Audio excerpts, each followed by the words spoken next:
Hello students, welcome back to my channel Vigro study centre.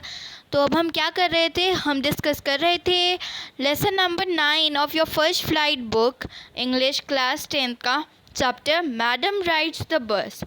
बहुत ही interesting chapter हमने पिछली video में start किया था। अब उसी चैप्टर को हम कंटिन्यू करेंगे।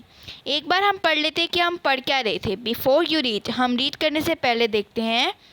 In this sensitive story, an 8-year-old girl's first bus journey into the world outside her village is also her induction into the mystery of life and death. She sees the gap between our knowing that there is death and our understanding of it. तो एक छोटी सी बच्ची story में होती है। एक sensitive story है, ये बहुत इमोशनल स्टोरी है। इसमें एक छोटी सी लड़की होती है 8 साल की। वो अपनी फ़र्स्ट बस जर्नी के बारे में जानती है। जब वो अपनी फ़र्स्ट बस जर्नी करती है तो उसे डेथ और बर्थ के बीच का डिफरेंस जो है, लाइफ के बीच का डिफरेंस जो है, वो समझ में आ जाता है। तो हमने अभी तक यही पढ़ा था कि वो बस में जाना चाहती है, पर वो बस में कैसे गई, क्या उसने करा, क्या उसने एक्सपीरियंस करा, वो हम अब आगे पढ़ेंगे। तो हमने कहाँ इस चैप्टर को छोड़ा था, तो वहीं से हम कंटिन्यू करेंगे। हम कंटिन्यू करते हैं। Day after day, she watched the bus, and gradually a tiny wish crept into her head and grew there. दिन ब दिन, डे आफ्टर डे मतलब दिन ब दिन उसके दिमाग में एक विश जगी। और वो विश क्या थी? क्योंकि वो एक बस को देखती रहती थी, तो उसके दिमाग में जो विश जगी वो क्या थी कि वो उस बस में बैठना चाहती है। एक विश उसके दिमाग में छोटी सी पहले जगी थी कि हाँ, उस बस में वो बैठना चाहती है, पर वो धीरे धीरे बढ़ती गई। This wish become she wanted to ride on that bus even if just once. वो एक बार, चाहे एक ही बार क्यों न सही, वो उस बस में बैठना चाहती है। ये हमने पिछली वीडियो में भी डिस्कस किया था। This wish became stronger and stronger until it was an overwhelming desire. ये जो विश थी उसकी बस में बैठने की, वो इतनी बढ़ती गई, दिन ब दिन वो बढ़ती ही गई। एक दिन वो इतनी बढ़ गई कि एक ओवरवेलमिंग डिज़ायर बन गई। इसका मतलब क्या होता है कि उस काम को हमें करना ही करना है। ये वर्ड जो है ओवरवेलमिंग डिज़ायर, उसका मतलब होता है कि डिज़ायर किसी चीज़ को पाने की इच्छा, मतलब वो हमें करना ही करना है, हम उसके बिना नहीं रह सकते। ओके गाइस, तो सॉरी, ये बार बार एंड हो जाता है। तो उसकी जो विश थी वो ओवरवेलमिंग डिज़ायर बन गई। Wally would stare wishfully at the people who got on or off the bus when it stops at the street corner. वली जो थी, जो उस बस से जो लोग उतरते थे, उस पर चढ़ते थे और कोई बस का एक्सपीरियंस करके आता था तो वो उसे घूर के देखती थी। स्टेयर का मतलब होता है घूर के देखना, कि वो कैसा है, क्या है वो उसमें, ठीक है। स्ट्रीट कॉर्नर पे उतरते थे ना। Their faces would kindle in her longings, dreams, and hopes. If one of her friends happened to ride the bus and tried to describe the sights of town to her, Wally would be too jealous to listen and would shout in English, "Proud, proud." वली अपना गुस्सा दिखाती थी। जो उसका friend जो था, कोई भी उसके फ्रेंड्स जो थी वो बस की राइड लेकर आते थे, तो उसे बहुत उनसे जेलसी होती थी जब वो अपना एक्सपीरियंस जो है बस का शेयर करते थे। तो बहुत ही जो वली है उसको जेलसी होती थी उन फ्रेंड से अपने। तो वो इंग्लिश में चिल्लाती थी, proud proud. Neither she nor her friends really understood the meaning of the word. उनको किसी उसके फ्रेंड्स को, एक भी उसके फ्रेंड को ये प्राउड प्राउड का मीनिंग समझ में नहीं आता था। वो कहना चाहती थी कि तुम्हें अपने आप पर बड़ा गर्व हो रहा है, प्राउड प्राउड। और किसी भी उसके फ्रेंड्स को ये मीनिंग आज तक समझ में नहीं आया था। But they used to often as the slang expression of disapproval. पर उसकी बात को वो इग्नोर कर देते थे। Over many days and months, Wally listened carefully to conversation between her neighbors and people who regularly used the bus, and she also asked a few discreet questions here and there. बहुत दिन हो गए थे, मतलब बहुत दिनों तक उसके नेबर्स जो थे वो बस में जाते थे, उसके अगर नेबर्स थे और बहुत सारे जो लोग थे जो वो बस रेगुलरली यानी कि रोज़ दिन ब दिन में यूज़ करते थे बस को, बस में राइड करते थे, इधर उधर जाते थे, तो वो उनकी बातें ध्यान से सुनती थी ताकि कुछ उसको बस के बारे में पता लग सके, और उनसे जाकर क्वेश्चंस पूछती थी ताकि वो क्वेश्चंस इस तरह से पूछती थी कि जो लोग हैं उनको शक ना हो कि ये कुछ जानना चाहती है। और बहुत ही मैच्योर गर्ल थी, वो 8 इयर्स की थी पर फिर भी वो बहुत मैच्योर थी। This way she picked up various small details about the bus journey. The town was 6 miles from her village. वो पिक्ड अप यानी कि वो जानना चाहती थी डिटेल्स किसके बारे में, बस के बारे में, बस जर्नी के बारे में। वो जो डिटेल्स थी वो जानना चाहती थी, और उसको एक बात पता लगी, क्या कि जो टाउन्स है वो 6 माइल्स के डिस्टेंस पर है उसके विलेज से। द फेयर वॉज 30 पैसा वन वे। तो जो फेयर था मतलब विलेज से लेकर टाउन तक जाने का, यहाँ टाउन से लेकर विलेज तक आने का एक वे का, यानी कि यहाँ तो आप टाउन से लेकर विलेज तक चले जाओ, यहाँ विलेज से लेकर टाउन तक आ जाओ, 30 पैसा एक साइड का किराया था, एक साइड का जो था फेयर था। Which is most nothing at all, almost nothing at all. She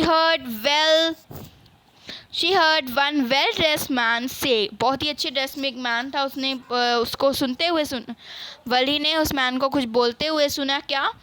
but वाली who scarcely saw the much money from one month to the next, it seemed a fortune.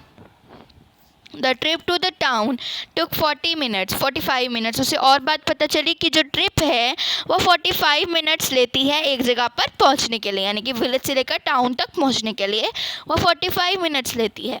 On reaching the town, if she stayed in her seat and paid another 30 paise, she could return home on the same bus. This means that she could take the 1 o'clock afternoon bus, reach the town at 1:45 and be back home about 2:45. ये सब चीज़ें जो है वो वली सोच रही है कि वो टाइम को कैसे मैनेज करेगी, वो 2 घंटे यहाँ लगाएगी तो 2:45 पे घर आ जाएगी, ऐसे ऐसे वो सोच रही है। On went her thoughts as she calculated and recalculated, planned and replanned. वो बस में बैठने का हिसाब जो है वो कैलकुलेट करी जा रही है, फिर कैलकुलेट कर रही है, again and again she was calculating the time and money also, plan and replanned. ये प्लान कर रही है कि वो कैसे बस में बैठ सकती है।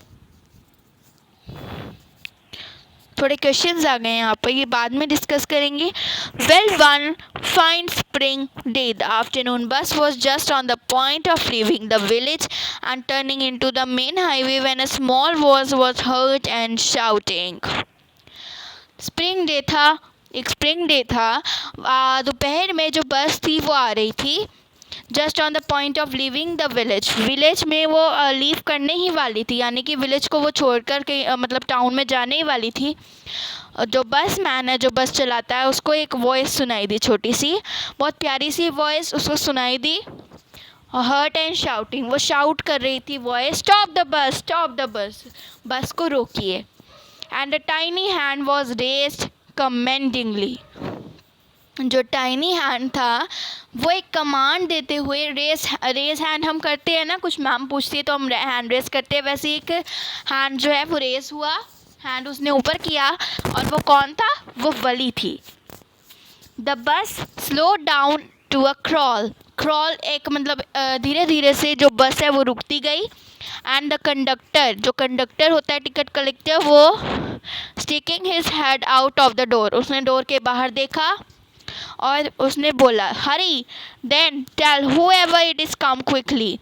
अच्छा जल्दी आओ जल्दी आओ, वो जो कंडक्टर है वो बोला जल्दी आओ जल्दी आओ, कौन आना चाहता है?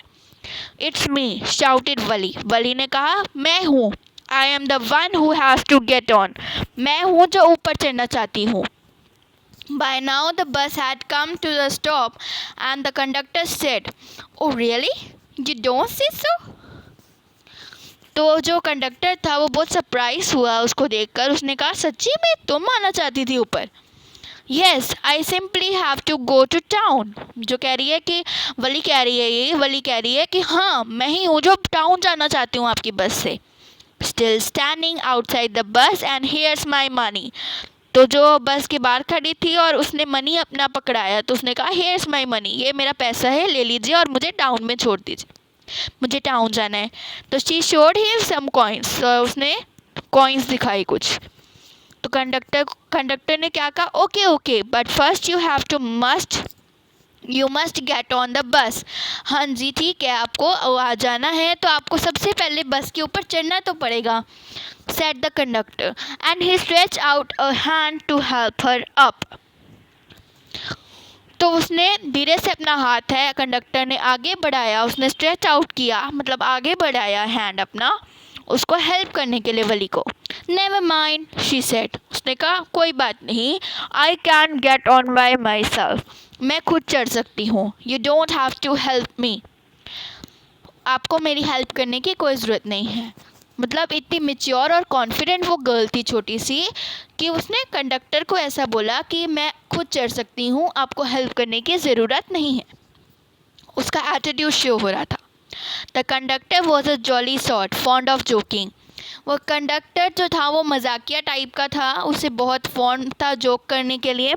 तो उसने कहा please oh please don't be agree with me, मुझे गुस्सा मत कीजिए, my fine madam, okay madam ठीक है मैडम, आप ऊपर आ जाइए। Here have a seat right up there in front, आप बैठ जाइए वहाँ जाकर फ्रंट में। Every one move aside please make way for madam. तो वो जो कंडक्टर है ये सब कह रहा है, मजाक में कह रहा है, हंसते हंसते कह रहा है कि साइड साइड हो जाओ, मैडम को जगह दीजिए। वो किसको कह रहा है, जो पैसेंजर्स वहाँ पे बस में बड़े बड़े बैठे हुए हैं उनको कह रहा है make way for madam, madam के लिए जगह बनाइए। It was the slack time of day and there was only 6 or 7 passengers. Slack time था डे का और ज़्यादा slack time क्या होता है, time when there is not much work, जो टाइम पे ज़्यादा वर्क नहीं होता। ओके तो देयर वर ओनली 6 और 7 पैसेंजर्स ऑन द बस, वो 6-7 पैसेंजर्स बस में थे। They were all looking at Willy and laughing with the conductor. जो कंडक्टर कह रहा था वो बस में बैठे हुए जो लोग थे वो लाफ कर रहे थे, हंस रहे थे कंडक्टर की बातें सुनकर और वली को देखकर। वली वॉज ओवरकम विद शाइनेस, वली को शर्म आ रही थी। अवॉइडिंग एवरी वंस आइज, तो वो चुपचाप सबको अवॉइड करते हुए अपनी सीट पर जाकर, खाली सीट पर जाकर बैठ गई। इस वीडियो में इतना ही पढ़ेंगे, आगे की वीडियो में हम देखेंगे उसकी बस जर्नी। आप देख सकते हैं ऐसा हुआ, ये सारे हंस रहे हैं उसको देखकर। आगे की वीडियो में उसकी बस जर्नी हम देखेंगे, आगे की वीडियो में हम जो चैप्टर है वो उसको ख़त्म कर देंगे। ओके गाइस, तो thank you for watching this video. If you like this video please subscribe to my channel, like this video and share it with your friends because sharing is caring. Thank you guys.